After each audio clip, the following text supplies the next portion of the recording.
This worksheet is in the back of your packet. I want you to, of course, put your name, number, and date on it. And then let's talk about what I want you to do on this. The directions say complete the fraction fact family for each fraction listed. And we have an example. So the first one here I'm going to help you out with, and you're going to do the rest. You have 1/3, 1/4, 1/5, and 1/6. Now I know that a fraction fact family is where the numerator goes into the denominator a certain amount. So when I have my half fraction family, I know that any fraction I put in here, the numerator will be half of the denominator. So I can put any fraction. It doesn't matter what it is as long as the numerator is half of the denominator. I could put 10/20ths, couldn't I? 10 is half of 20.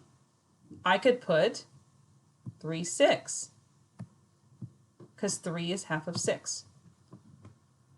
Over here I could put 2/4. 2 is half of 4.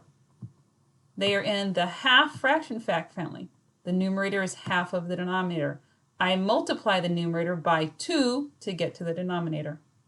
Now I'm going to tell you right now, some of you might be tempted to be really silly with this assignment and put down 500 over 1,000. No, I want you to keep your numbers within 100. All right? The largest fraction I want you to do is 50 over 100. Okay, I'm telling you right now. Silly answers will be wrong answers. So that's what you're going to do with the half fraction fact family. When you go to the third fraction fact family, the numerator will be 1/3 of the denominator. The numerator will multiply by 3 to make the denominator. In the fourth fraction fact family, the numerator is 1/4 of the denominator. And the fifth fraction fact family and the sixth fraction fact family follow the same rule.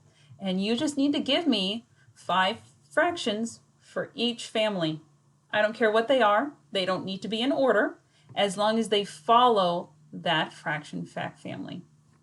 All right. When you are done, hand this paper in and move on to the next step.